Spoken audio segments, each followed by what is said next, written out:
As always, we promise to bring you all the winning points. Even though this is a short show, you will definitely fall for these highlights. It's no surprise that Ogroski holds on to it in the back of the end zone. Here we go.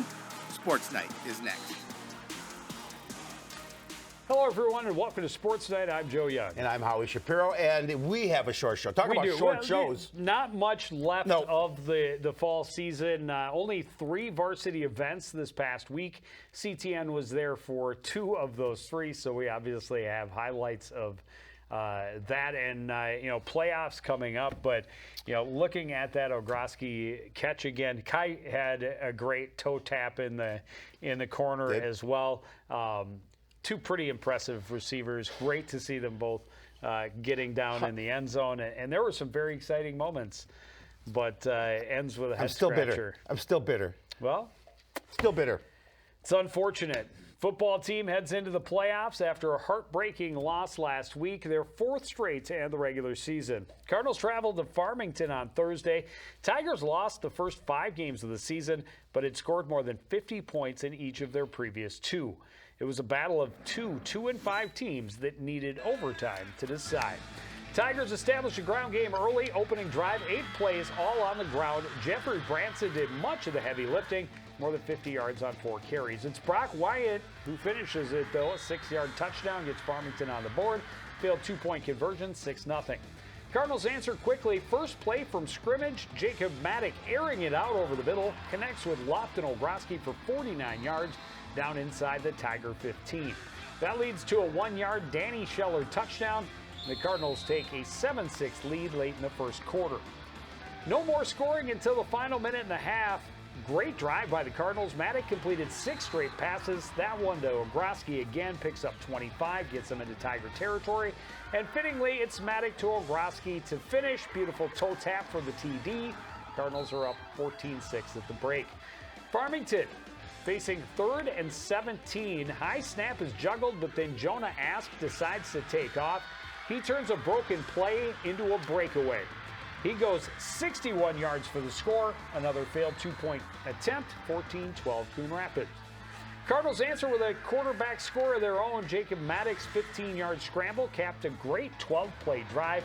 Coon Rapids was up 21-12. Tigers start with good field position, and they get a big play right away. Wyatt on the halfback pass fires deep downfield, and Trevor Rasmussen makes a great diving catch down at the 1-yard line. Very next play, Branson pushes his way in from the 1. Cardinals lead is down to 2, 21-19 at the end of the 3rd quarter.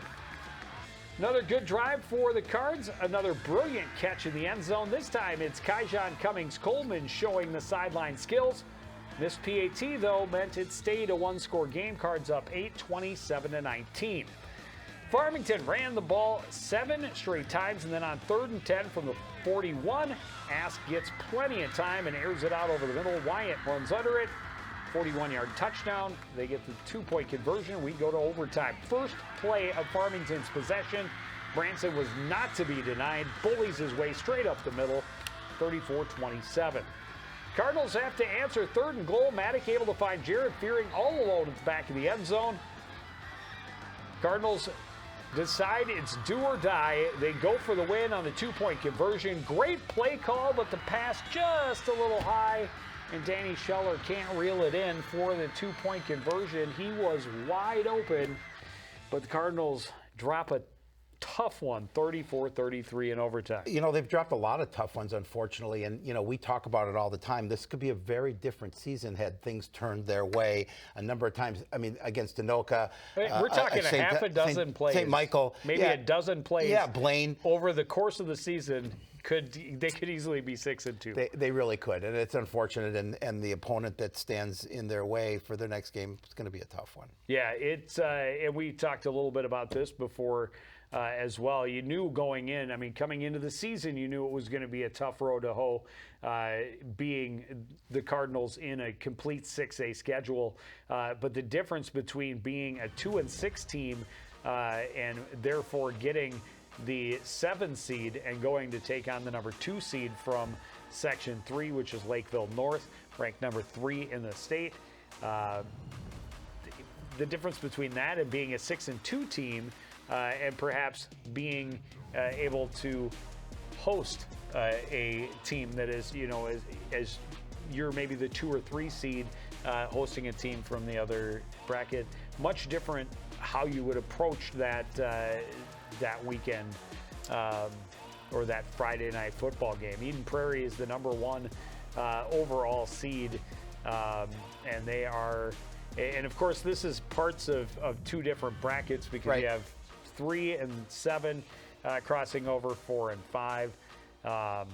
Look at the power in that side of the bracket, though, with Eden Prairie and Lakeville North, and that's a tough road to hoe. It's that quarter of the tournament, because essentially as the 6A schedule, because you only have 32 total teams, 5 wins to win the state championship. There's no real section, and the section crossover happens. On any given Friday. Any given Friday, absolutely. We hope to be talking next week about a win and a continued playoff run for the Cardinals. Well, the volleyball team wrapped up the regular season on Tuesday, hosting Park Center for the conference crossover match. Both teams were winless in their half of the Northwest Suburban, but the Cardinals had beaten the Pirates at the Fieldhouse back in mid-September, so they were amped up for a chance to end the season with a win. Both teams struggled to find rhythm in the first. Park Center Shalom Amateur with a kill in the middle, and the Pirates, as they did in the first meeting, able to win the first set by a score of 25-23. Cardinals feeling a little pressure, but able to put things together a little better in the second. Natalie Ashworth with a perfectly placed ball to the back corner. Home team up big early. They didn't give Park Center much of a hope for a comeback. Every time they got the serve, Cardinals took it right back. Great setup to finish for Bella Nelson on the right side. Cards even it up with a 25-19 win. Home team keeps the momentum into the third. Another good setup. This time it's Tatum Shevchuk with the kill on the left side. Cards get the early lead again. Well, they weren't able to pull away this time, but they stay out in front.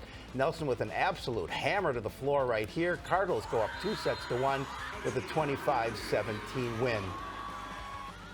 And they made sure this one wasn't going to a fifth. Nelson again, another no-doubter. Coon Rapids scores the first 7 points of the fourth set. And then they're going to finish with their most convincing victory of the night. This is match point. Cardinals are going to set it up for Shevchuk on the left.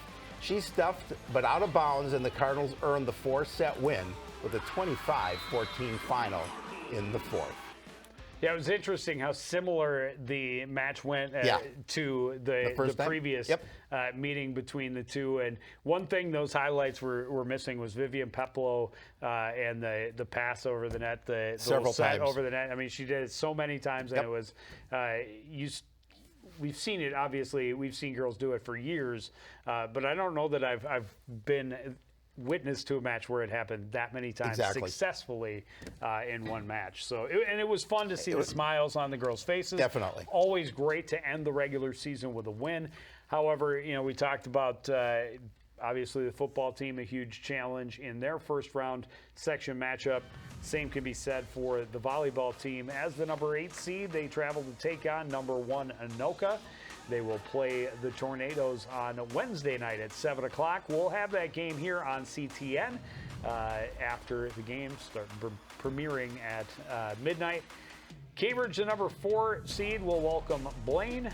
Forest Lake is taking on Duluth East, and Andover will host Centennial in that first round. And it's going to be a tough one. Anoka's 23-3.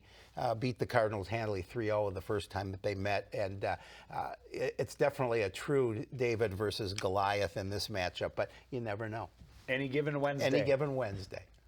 Well, the other team that was in action last week was the swimming and diving team. They had their conference tournament meet against Osseo and Park Center. The Cardinals able to outdo Park Center by quite a bit. Coach Ashley Radis said the girls were a little disappointed they came in behind Osseo, but some really great swims. And again, she continued to emphasize that these are good swims, these are good places, but I know these girls can go faster. And once we get our taper, the times are going to drop considerably. Still, Lillian Defoe, a couple of first place finishes. Gabby Lewis was second place in the 200 free. Witzke was second place on the board. Lovin had a couple of third place finishes in the IM and the butterfly. Noah was third place in the 100 freestyle, and the 400 free relay team finished both second and third place. So congratulations to them, and now they have some time off. They do. Before their section tournament. I believe their section's tournament is the 9th through the 11th, and best of luck to them for that. Stay tuned. We don't know where we'll be at in the Sportsnight who knows? world at that point. It has happened that we have to update that meet at the beginning of our winter season, but we'll see how things go in the next couple of weeks. Cross country team did have a couple of events, but more of time trials. They had a 3K last week with the other Anoka Hennepin schools, and then they also ran in the JK 5K on Thursday. The big races are straight ahead sections coming up on Thursday. That's over at Anoka. And that is all that remains of the fall season. We will follow, or try to follow, the teams in action in the playoffs the best we can. We will be at the volleyball for sure.